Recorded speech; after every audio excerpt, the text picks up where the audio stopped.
ಇದೊಂದು ಪತ್ರಕರ್ತರಿಗೆ ನಮ್ಮ BJP ಸ್ನೇಹಿತರ ಬಗ್ಗೆ ಮಾತಾಡಬೇಕು ಅಂತಿದ್ದೆ. ಇದೆಲ್ಲ ಆ್ಯಕ್ಚುಲಿ ಸರ್ ಇದು ಭಾಳ ಮುಖ್ಯವಾದದ್ದು.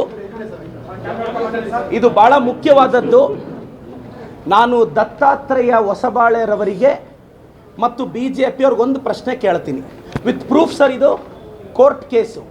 ಅವ್ರು ಏನು ಹೇಳಿದ್ರು ಇತ್ತೀಚಿನ ದಿನದಲ್ಲಿ ದತ್ತಾತ್ರೇಯ ಸರ್ ಅವರು ಸೋಷಿಯಲಿಸಮ್ ಮತ್ತು ಸೆಕ್ಯುಲರಿಸಮ್ ಅನ್ನೋ ಪದಗಳನ್ನ ಸಂವಿಧಾನಕ್ಕೆ ಹಾಕಬಾರ್ದಾಗಿತ್ತು, ಅದನ್ನು ತೆಗಿಬೇಕಾಗಿತ್ತು ಅಂತ. ಸಂವಿಧಾನದ ಪ್ರಿಯಾಂಬಲ್ ಏನು ಹೇಳುತ್ತೆ ಅಂತ BJPಯವರು ಓದಿಲ್ಲ ಅನಿಸುತ್ತೆ. ನಾನು ಹೇಳ್ತೀನಿ, ಕೇಳಿಸ್ಕೊಳ್ಳಿ.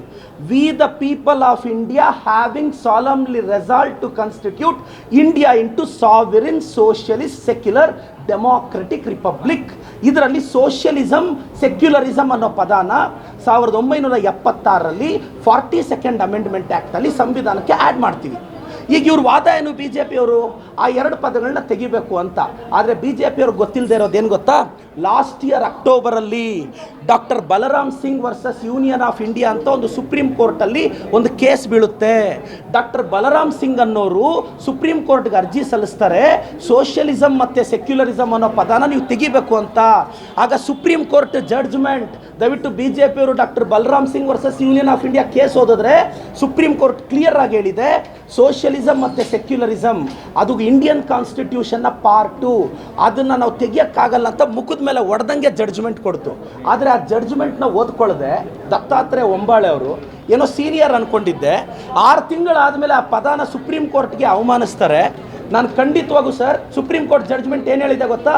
ಸೋಷಿಯಲಿಸಮ್ ಸೆಕ್ಯುಲರಿಸಮ್ನ ಡಿಫೈನ್ ಮಾಡುವಾಗ ಅವು ಇರಬೇಕು ಸರ್. ಸೋಷಿಯಲಿಸಮ್ ಅಂದರೆ ಏನು ಗೊತ್ತಾ? BJPಯವ್ರಿಗೆ ಗೊತ್ತಿಲ್ಲ ಅನಿಸುತ್ತೆ. ಸೋಷಿಯಲಿಸಮ್ ಅಂದರೆ ಮಿಕ್ಸ್ಡ್ ಎಕಾನಮಿ ಅಂದರೆ ಇವತ್ತು ಸೋಷಿಯಲಿಸಮ್ ಅಂದರೆ ಗೌರ್ಮೆಂಟ್ ಸೆಕ್ಟ್ರು ಇರಬೇಕು, ಪ್ರೈವೇಟ್ ಸೆಕ್ಟ್ರು ಇರಬೇಕು. ಸೋಷಿಯಲಿಸಮ್ ಇಲ್ಲ ಅಂದಿದ್ರೆ ಕರ್ನಾಟಕದಲ್ಲಿ ಬರೀ ಚಂದನ TV ಇರೋದು, ಇಷ್ಟು ಚಾನಲ್ ಇರ್ತಿರ್ಲಿಲ್ಲ. ಸೋಷಿಯಲಿಸಮ್ ಅಂದರೆ ಗೌರ್ಮೆಂಟ್ ಸೆಕ್ಟ್ರ್ ಜೊತೆ ಪ್ರೈವೇಟ್ ಸೆಕ್ಟ್ರ್ ಇರಬೇಕು, ಎಕಾನಮಿ ಸ್ಟ್ರೆಂತ್ ಮಾಡೋಕ್ಕೆ. ಅದಕ್ಕೆ ಇಷ್ಟು ಚಾನಲ್ಸ್ ಇದೆ. ಇದು ನಮ್ಮ socialism, mixed economy socialism. Secularism ಅಂದರೆ ಏನು ಗೊತ್ತಾ ಸರ್? ಒಂದು ಊರಲ್ಲಿ 100 ಜನ ಒಂದೇ ಧರ್ಮದವರಿದ್ದರೆ ಸೆಕ್ಯುಲರಿಸಮ್ ಬೇಕಾಗಿಲ್ಲ. 50 ಜನ ಹಿಂದೂಗಳಿದ್ದಾರೆ, 40 ಜನ ಮುಸ್ಲಿಮ್ಸ್ ಇದ್ದಾರೆ, 10 ಜನ ಸಿಖ್ ಕ್ರಿಶ್ಚಿಯನ್ಸ್ ಇದ್ದಾರೆ, ಅವರೆಲ್ಲ ಸಾಮರಸ್ಯದಿಂದ ಬದುಕಬೇಕು ಅನ್ನೋದೇ ಸೆಕ್ಯುಲರಿಸಮ್. ಅದಿರಬೇಕು ಅಂತ ಸುಪ್ರೀಂ ಕೋರ್ಟ್ ಹೇಳಿದೆ. ಯಾವಾಗ? 23 ಅಕ್ಟೋಬರಲ್ಲಿ ಸುಪ್ರೀಂ ಕೋರ್ಟ್ ಹೇಳುತ್ತೆ, ಆ ಎರಡು ಪದ article 14, article 15, article 16 of the Indian ಕಾನ್ಸ್ಟಿಟ್ಯೂಷನ್ನ ಡಿಫೈನ್ ಮಾಡುತ್ತೆ, ಅದನ್ನು ತೆಗಿಯೋಕ್ಕಾಗಲ್ಲ ಅಂತ ಹೇಳ್ತು. ಆರ್ಟಿಕಲ್ 14 ಏನು ಹೇಳುತ್ತೆ? Equality before law, equal protection law, ಅಂದರೆ ಕಾನೂನಿನ ಮುಂದೆ ನಾವೆಲ್ಲರೂ ಒಂದೇ. ಆರ್ಟಿಕಲ್ 15 ಏನು ಹೇಳುತ್ತೆ? State shall not discriminate against any person based on religion, race, caste, place of birth. ಒಬ್ಬ ವ್ಯಕ್ತಿ ಜಾತಿಯಿಂದ ಧರ್ಮದಿಂದ ನಾವು ಅದನ್ನು ಡಿಸ್ಕ್ರಿಮಿನೇಟ್ ಮಾಡಬಾರ್ದು ಅಂತ. ಆರ್ಟಿಕಲ್ 16 ಏನು ಹೇಳುತ್ತೆ? Equal opportunity in public employment ಅಂತ ಹೇಳುತ್ತೆ. ಈ 3 ಆರ್ಟಿಕಲ್ನ ಎತ್ತಿಡಿಯೋದ್ರಿಂದ ಸೋಷಿಯಲಿಸಮ್ ಮತ್ತು ಸೆಕ್ಯುಲರಿಸಮ್ ಪದಾನ ಸುಪ್ರೀಂ ಕೋರ್ಟ್ ಎತ್ತಿಡಿದಿದೆ Balram Singh versus union of India ಕೇಸಲ್ಲಿ. ಇದು ದತ್ತಾತ್ರೇಯ ಹೊಸಬಾಳೆ ಸರ್ಗೆ ಗೊತ್ತಿಲ್ವಾ? R ಅಶೋಕ್ ಅವ್ರಿಗೆ ಗೊತ್ತಿಲ್ವಾ? ವಿಜೇಂದ್ರ ಅವ್ರಿಗೆ ಗೊತ್ತಿಲ್ವಾ? RSS ಅವ್ರಿಗೆ ಗೊತ್ತಿಲ್ವಾ? ಯಾಕೆ ಸುಪ್ರೀಂ ಕೋರ್ಟ್ ಮೇಲೆ ಗೌರವ ಇಲ್ವಾ? ನನಗೆ ಕೇಳ್ಬೋದೋ ಎಲ್ಲೋ ಗೊತ್ತಿಲ್ಲ.